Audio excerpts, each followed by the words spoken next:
विज्ञापनों की दुनिया में झूठे दावों का बोलबाला बहुत है और बहुत पहले से है। मगर जब बात एजुकेशनल कंपनियों की हो, शिक्षण संस्थानों की हो, तो झूठे दावे भी शर्माने लगते हैं। मगर शायद अब इस पर कुछ लगाम लग पाए। दरअसल advertising standards council of India यानी कि आस्की ने ऐसे भ्रामक विज्ञापनों पर सख्ती दिखाई है।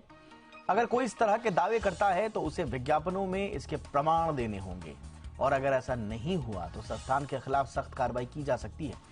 आज हम इसी पर चर्चा करेंगे। झूठे दावे वाले विज्ञापनों को खोलेंगे, उनकी पूरी कलई खोलकर आपको दिखाएंगे, बताएंगे कि कैसे एजुकेशनल इंस्टीट्यूशंस फर्जी विज्ञापन दिखाकर छात्रों को अपने जाल में फंसाते हैं और फिर मोटी कमाई करते हैं। इस खास मुद्दे पर चर्चा करें, लेकिन पहले ये रिपोर्ट।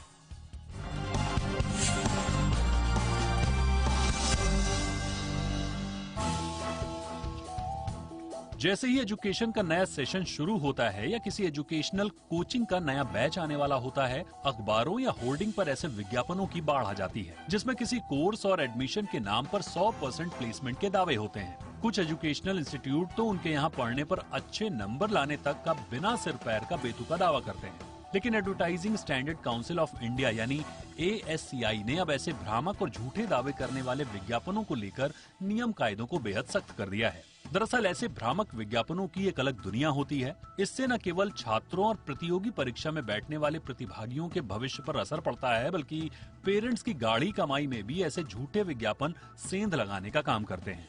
ऐसे में ASCI ने साफ किया है कि संस्थान को विज्ञापन में ये दिखाना होगा कि उसका कोर्स, डिप्लोमा या डिग्री कहां से एफिलेटेड है या मान्यता प्राप्त है। यही नहीं, इसका फॉन्ट संस्थान के नाम के फॉन्ट के 50% से छोटा नहीं होना चाहिए। संस्थान ऐसा दावा नहीं कर सकते कि उनके यहाँ से कोर्स या डिप्लोमा करने पर नौकरी की गारंटी होगी, सैलरी बढ़ जाएगी, प्रमोशन मिलेगा, ज्यादा नंबर आएंगे या किसी अच्छे इंस्टीट्यूट में दाखिला मिल जाएगा। अगर कोई इंस्टीट्यूट इस तरह के दावे करता है तो उसे इसका प्रमाण भी देना होगा, नहीं तो ये डिस्क्लेमर देना होगा कि ऐसा पूर्व का ट्रैक रिकॉर्ड है, आगे भी इस तरह की सफलता मिलेगी, इसकी कोई गारंटी नहीं है।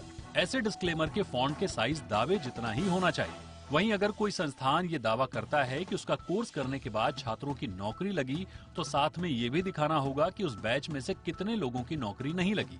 अगर कोई संस्थान अपनी रैंकिंग को प्रमोट कर रहा है तो उसे ये रैंकिंग किस संस्था या एजेंसी ने दी है, ये भी बताना जरूरी होगा। साथ ही विज्ञापन में दिखाई गई प्रॉपर्टी या बिल्डिंग को लेकर भी संस्थानों को ट्रांसपेरेंसी बरतनी होगी। बिल्डिंग का स्ट्रक्चर वैसा ही होना चाहिए जैसा कि एड में दिखाया गया है। कुछ संस्थान विज्ञापन इस तरह से पेश करते हैं जैसे अगर अभी दाखिला नहीं लिया तो बाद में सीट नहीं मिलेगी या पछताना पड़ेगा। ऐसे ऐड पर भी ASCI ने नकेल कसी है।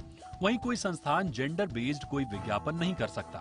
छात्रों को मानसिक अवसाद से बचाने के लिए ASCI ने एक और सख्त कदम उठाया है। ASCI ने साफ किया है कि ऐसे विज्ञापन कतई नहीं दिखाए जा सकते जिसमें बताया गया हो कि अच्छे नंबर लाने या सफलता पाने के लिए प्रतिभागी ने अपनी सेहत को ताक पर रखकर पढ़ाई की। वहीं ASCI ने ऐसे विज्ञापनों से बचने को कहा है जिसमें किसी बच्चे में लूजर होने की भावना है। जाहिर है ASCI ने शिक्षण संस्थानों की एड वाली चालाकी पर एक ऐसा तगड़ा प्रहार किया है जो छात्रों को मानसिक सुकून देने वाला जरूर है। लेकिन क्या शैक्षिक संस्थानों पर नकेल कसने में ASCI की सख्ती कारगर साबित होगी, इसे लेकर भी सवाल हैं। ब्यूरो रिपोर्ट, जी मीडिया।